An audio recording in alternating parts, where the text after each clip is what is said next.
नमस्कार और स्वागत है आज की इस खास बातचीत में। नमस्कार। आज हम एक किताब की हिंदी समीक्षा पर बात करने वाले हैं। किताब है rise and conquer, the entrepreneurs code. हाँ, दिलचस्प है कि हम सीधे किताब नहीं बल्कि उसकी समीक्षा देख रहे हैं। बिल्कुल, और ये समीक्षा बताती है कि किताब का मकसद सिर्फ मोटिवेशन देना नहीं है, ये एक प्रैक्टिकल गाइड भी है। मतलब सिर्फ थ्योरी नहीं, एक्शन पर भी हाँ, फोकस। ऐसा लगता है कि ये सिर्फ टिप्स नहीं देती बल्कि सोचने का तरीका बदलने पर जोर देती है। तो आज हम यही समझने की कोशिश करेंगे कि ये समीक्षा इस किताब के बारे में क्या खास बताती है, मतलब उद्यमियों के लिए इसमें क्या है, वो कौन से पॉइंट्स हैं जो समीक्षा को अहम लगे। एग्जैक्टली और ओवरऑल किताब की क्या वैल्यू बताई गई है। तो चलिए जरा इस समीक्षा को और गहराई से देखते हैं। बिल्कुल। तो समीक्षा में जो पहली चीज है जिस पर काफी जोर दिया गया है वो है माइंडसेट। हाँ, सोचने का तरीका। समीक्षा कहती है कि ये किताब मानती है भाई कामयाब उद्यमी बनना है तो विजेता वाली सोच होनी ही चाहिए, विनर वाला एटीट्यूड। हाँ, और डर या फेलियर ये रुकावटें नहीं है बल्कि आगे बढ़ने के मौके हैं, सीढ़ियां हैं। सही। लेकिन ये विजेता वाली सोच समीक्षा के हिसाब से सिर्फ मतलब पॉजिटिव थिंकिंग से ज्यादा है ना? ये असल में है क्या? हाँ, ये विनर माइंडसेट वाली बात समीक्षा में उभर कर आती है और जैसा आपने कहा, ये सिर्फ सब ठीक हो जाएगा टाइप की बात नहीं है। अच्छा। समीक्षा इशारा करती है कि किताब इसे एक गहरी काबिलियत की तरह देखती है, जिसे हम रेजिलियंस कह सकते हैं। दृढ़ता। हाँ, दृढ़ता, मुश्किलों में टिके रहना। लेकिन उससे भी आगे ये चुनौतियों को, फेलियर्स को सिर्फ झेलना नहीं है, बल्कि उन्हें सीखने और आगे बढ़ने के अवसर में बदलना है। वो कला है। अच्छा, एक कला। हाँ, और यहाँ दिलचस्प बात यह है कि समीक्षा के मुताबिक किताब शायद एक खास फ्रेमवर्क भी देती है कि कैसे हर ठोकर को एक सबक बना ले। ओके। वो सोच कि मैं हार नहीं सकता, मैं या तो जीतूंगा या सीखूंगा, ये शायद इस माइंडसेट का सार है जिसका समीक्षा बताती है। अच्छा, तो मतलब ये हुआ कि मानसिकता सिर्फ एक फीलिंग नहीं है, ये एक एक्टिव प्रोसेस है। बिल्कुल। फेलियर को एनालाइज करना, उससे सीखना। ये वाकई एक अलग नजरिया है। समीक्षा क्या ये भी बताती है कि किताब इसे मतलब इस माइंडसेट को डेवलप करने के तरीके भी सुझाती है या बस इसके महत्व पर ही फोकस है? नहीं, समीक्षा इस बात पे जोर देती है कि किताब सिर्फ क्या नहीं बल्कि कैसे पर भी ध्यान देती है। अच्छा, ये जरूरी है। हालांकि समीक्षा एकदम डिटेल में टेक्निक्स नहीं बताती, पर वो ये हिंट जरूर देती है कि किताब में डर से निपटने, फेलियर से सीखने के लिए वो प्रैक्टिकल तरीके या नजरिए शामिल हो सकते हैं। ये सिर्फ फिलॉसफी नहीं है, एक तरह का मेंटल टूलकिट बनाने की बात लगती है। मेंटल टूलकिट, सही। हाँ, समीक्षा का जो टोन है वो बताता है कि ये किताब रीडर्स को अपनी सोच पर काम करने के लिए उकसाती है, सिर्फ जानकारी देकर छोड़ नहीं देती। ये तो काफी प्रैक्टिकल अप्रोच लगती है। ठीक है, तो माइंडसेट की ये मजबूत नींव हो गई जी। इसके बाद समीक्षा किताब के अगले अहम हिस्से पर आती है जिन्हें वो कहती है सक्सेस के कोड्स, मतलब कामयाबी के कुछ सिद्धांत। Codes of success. हाँ, समीक्षा में 4 खास कोड्स बताए गए हैं। पहला है अनुशासन, मतलब डिसिप्लिन। दूसरा लगातार सीखना, कंटिन्यूअस लर्निंग। तीसरा नेटवर्किंग और रिश्ते बनाना, और चौथा स्मार्ट रिस्क लेना। हाँ, ये चारों। अब सुनने में तो ये बातें मतलब जानी पहचानी सी लगती हैं, कई बिजनेस बुक्स में होती हैं। हाँ, ये स्टैंडर्ड एडवाइस लगती है थोड़ी। तो समीक्षा के मुताबिक इस किताब में इन कोड्स के बारे में क्या कुछ नया या अलग है? यही सवाल अहम है, और समीक्षा मानती है कि ये कॉन्सेप्ट्स एकदम नए नहीं हैं, लेकिन वो इस बात पर फोकस करती है कि किताब इन्हें आपस में जोड़ती कैसे है। अच्छा, कनेक्शन। हाँ, और उनके अमल पर, मतलब इम्प्लीमेंटेशन पर कैसे जोर देती है। जैसे लगातार सीखना। समीक्षा के हिसाब से किताब इसे सिर्फ कोर्स करने या किताबें पढ़ने तक नहीं रखती, बल्कि हर एक्सपीरियंस से, चाहे वो सक्सेस हो या फेलियर, कस्टमर का फीडबैक हो या मार्केट का ट्रेंड, उससे सीखने की आदत बनाने पर जोर देती है। मतलब हर चीज से सीखना। बिल्कुल। इसी तरह नेटवर्किंग। समीक्षा इशारा करती है कि किताब इसे सिर्फ कॉन्टैक्ट्स जमा करना नहीं मानती। अच्छा। तो फिर क्या, बल्कि गहरे भरोसेमंद रिश्ते बनाने की कला की तरह देखती है, जहां एक दूसरे की मदद हो, सलाह का लेन देन हो। हाँ, ये नेटवर्किंग वाला पॉइंट तो आजकल बहुत चलता है। लोग कहते भी हैं your network is your net worth. सही बात है। पर समीक्षा के हिसाब से क्या किताब इसे सिर्फ फायदे के लिए रिश्ते बनाने से आगे देखती है? क्या इसमें कुछ और गहराई है? बिल्कुल। समीक्षा इसी गहराई की तरफ इशारा करती है। उसके मुताबिक किताब शायद इस बात पर जोर देती है कि अच्छे रिश्ते सिर्फ लेन देन वाले नहीं होते। वो विश्वास, इज्जत और एक दूसरे की तरक्की में सच्ची दिलचस्पी पर टिके होते हैं। ये महत्वपूर्ण है। हाँ, एक मजबूत नेटवर्क आपको सिर्फ मौके नहीं देता, मुश्किल टाइम में सहारा भी बनता है। सही। समीक्षा का मानना है कि किताब नेटवर्किंग को एक ह्यूमन एंगल से देखती है, सिर्फ बिजनेस स्ट्रैटेजी की तरह नहीं। अच्छा। और अगर हम इसे बड़ी पिक्चर में देखें तो समीक्षा बताती है कि ये चारों कोड्स, अनुशासन, सीखना, नेटवर्किंग और स्मार्ट रिस्क, ये अलग अलग नहीं हैं। अच्छा, जुड़े हुए हैं। हाँ, ये एक दूसरे को सपोर्ट करते हैं।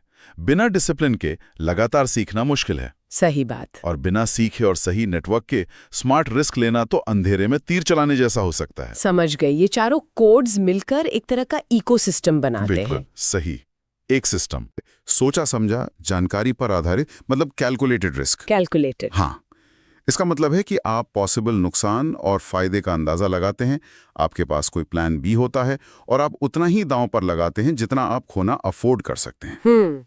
समीक्षा इशारा करती है कि किताब शायद उद्यमियों को यह सिखाती है कि रिस्क से डरना नहीं है, उसे मैनेज करना सीखना है। हाँ, डरना नहीं, मैनेज करना। बिल्कुल, ये आंख बंद करके कूदना नहीं है, बल्कि सोच समझकर कदम बढ़ाना। ये वाकई एक जरूरी फर्क है। अक्सर लोग एंटरप्रेन्योरशिप को सिर्फ बड़ा रिस्क लेने से जोड़ देते हैं। हाँ, वो मिसकंसेप्शन है। ठीक है, तो माइंडसेट हो गया, सक्सेस के कोड्स हो गए। अब आते हैं उस चीज पर जिसका आपने पहले भी जिक्र किया था, प्रैक्टिकल बातें। हाँ, प्रैक्टिकल स्ट्रैटेजीज। समीक्षा कहती है कि किताब सिर्फ थ्योरी नहीं देती, बल्कि प्रैक्टिकल स्ट्रैटेजीज यानी व्यावहारिक रणनीतियां भी बताती है। ये किस तरह की रणनीतियां हो सकती हैं? क्या समीक्षा कुछ अंदाजा देती हैं?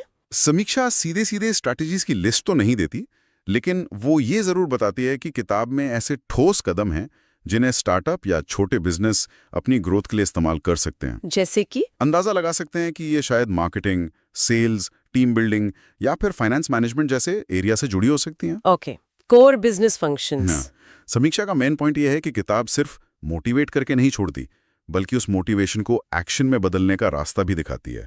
ये मोटिवेशन प्लस एक्शन का जो कॉम्बिनेशन है, समीक्षा इसे किताब की एक बड़ी ताकत मानती है। और ये मोटिवेशन प्लस एक्शन वाला पॉइंट वाकई अहम है। बिल्कुल। कई बार लोग बहुत मोटिवेटेड फील करते हैं, बड़े बड़े आइडियाज सोचते हैं, लेकिन उन्हें असल में करने में अटक जाते हैं। हाँ, वो शुरुआत करना मुश्किल होता है। क्या समीक्षा इस बात पर भी रोशनी डालती है कि किताब इस मुश्किल को कैसे एड्रेस करती है? उद्यमियों के लिए प्रेरणा को काम में बदलना इतना मुश्किल क्यों होता है? ये एक दिलचस्प सवाल है जिस पर समीक्षा मतलब डायरेक्टली नहीं पर इनडायरेक्टली इशारा करती है। अच्छा। शायद इसलिए मुश्किल होता है क्योंकि मोटिवेशन अक्सर एक इमोशन है जो आता जाता रहता है। हाँ, मूड की तरह। बिल्कुल, जबकि एक्शन के लिए लगातार कोशिश, डिसिप्लिन और एक साफ प्लान चाहिए। वही चीजें जो सक्सेस कोड्स में थी। वो कोड्स फिर से आ गए। हाँ, समीक्षा का मानना है कि ये किताब उस गैप को भरने की कोशिश करती है। वो शायद मोटिवेशन को बनाए रखने और उसे छोटे छोटे मैनेजेबल एक्शन स्टेप्स में तोड़ने के तरीके बताती है। ओके, छोटे स्टेप्स। हो सकता है किताब गोल सेटिंग, टाइम मैनेजमेंट या फिर शुरुआती फेलियर से निपटने की स्ट्रैटेजीज पर बात करती हो,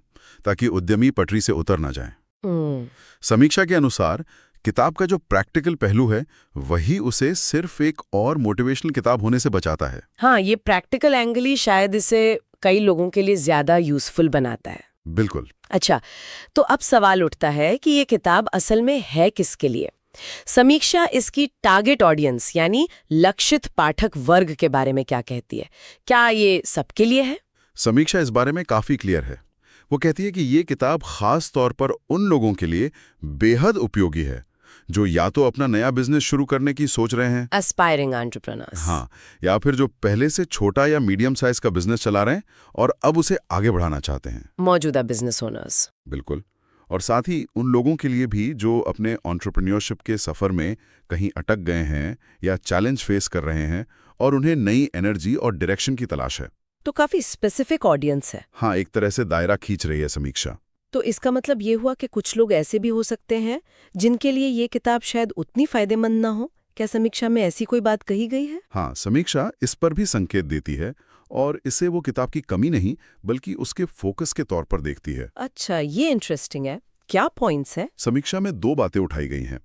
पहली, जिन लोगों ने पहले से ही बहुत सारी बिजनेस या सेल्फ हेल्प किताबें पढ़ रखी हैं, उन्हें शायद इस किताब में कुछ सिद्धांत या बातें थोड़ी रिपीट होती भी लग सकती हैं। मतलब कुछ कॉमन कॉन्सेप्ट्स होंगे। हाँ, जो उद्यमिता लिटरेचर में आम है। दूसरी बात समीक्षा कहती है कि किताब में बहुत बड़े स्केल के बिजनेस यानी जो अरबों खरबों की कंपनियां होती हैं, जायंट कॉर्पोरेशंस। हाँ, उनके केस स्टडीज या उनके लेवल की जो जटिल स्ट्रैटेजीज हैं वो शायद कम हैं। अच्छा। तो जो एंटरप्रेन्योर्स पहले ही बहुत बड़े कॉर्पोरेशन चला रहे हैं उन्हें शायद अपने लेवल की बहुत गहरी बातें इसमें ना मिले। समीक्षा इसे क्रिटिसिज्म की तरह नहीं बल्कि एक क्लैरिफिकेशन की तरह पेश करती है कि किताब का फोकस शुरुआती और ग्रोथ स्टेज के उद्यमियों पर ज्यादा है और उनके लिए ये बहुत इफेक्टिव है। ये समझना जरूरी है, हर किताब हर किसी के लिए नहीं होती, तो ये क्लैरिटी अच्छी है। बिल्कुल। चलिए अब सब बातों को समेटते हैं। समीक्षा का निचोड़ क्या है, उसका फाइनल वर्डिक्ट क्या है इस किताब पर? कुल मिलाकर समीक्षा का नजरिया काफी पॉजिटिव है। वो rise and conquer the entrepreneurs code को मोटिवेशन और प्रैक्टिकल गाइडेंस का एक शक्तिशाली मिक्सचर मानती है। Powerful combination. हाँ, खासकर नए और उभरते उद्यमियों के लिए समीक्षा इसे एक जरूरी किताब की तरह देखती है जिसे पढ़ना चाहिए। Must read. हाँ, कुछ वैसा ही। और ये बात रेटिंग में भी दिखती है।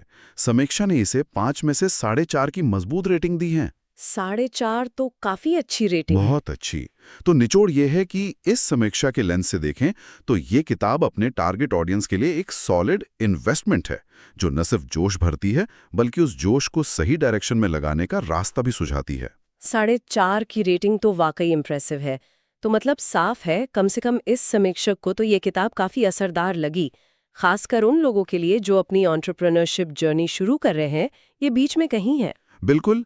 और अगर हम समीक्षा के विश्लेषण से थोड़ा हटकर सोचें तो ये उद्यमी संहिता यानी एंटरप्रेन्योर्स कोड का जो आइडिया है ये अपने आप में सोचने लायक है। समीक्षा बताती है कि किताब सफलता के कुछ निश्चित कोड देती है। हाँ, ये कोड वाली बात ये हमें सोचने पे मजबूर करता है, क्या वाकई एंटरप्रेन्योरशिप में सक्सेस का कोई फिक्स्ड फॉर्मूला या कोड हो सकता है, जैसे कोई कंप्यूटर प्रोग्राम हो जिसे फॉलो करके कामयाबी मिल जाए? इंटरेस्टिंग सवाल है। या फिर हर एंटरप्रेन्योर का रास्ता, उसकी चुनौतियां, उसका कॉन्टेक्स्ट इतना अलग होता है कि कोई एक कोड सब पर लागू ही नहीं हो सकता? किताब और समीक्षा तो कोड्स के फेवर में लगते हैं, पर यह सवाल दिलचस्प है कि सफलता कितनी सिस्टमैटिक है और कितनी पर्सनल और सिचुएशन पर आधारित है। ये वाकई एक गहरा मुद्दा है, कोड बनाम कॉन्टेक्स्ट। हाँ। और इसी सोच को आगे बढ़ाते हुए श्रोताओं के लिए एक सवाल छोड़ जाते हैं। ये सवाल सीधे समीक्षा से जुड़ा है, पर इसका जवाब शायद पर्सनल एक्सपीरियंस और आगे की खोज में मिलेगा। समीक्षा ने स्मार्ट रिस्क टेकिंग को सक्सेस के एक कोड के तौर पर गिनाया, जिसका मतलब है कैलकुलेटेड रिस्क। हाँ। सोचने वाली बात यह है वो कौन सा पॉइंट है जहां स्मार्ट रिस्क लेना खत्म होता है और बेवकूफ़ी भरा जुआ खेलना शुरू हो जाता है। हाँ, वो पतली सी लाइन। एंटरप्रेन्योरशिप के सफर में उस महीन रेखा को कैसे पहचाना जाए? क्या ये सिर्फ तजुर्बे से आता है या इसका भी कोई कोड हो सकता है जिसके बारे में इस समीक्षा से परे भी सोचा जाना चाहिए? बहुत अच्छा सवाल है सोचने के लिए।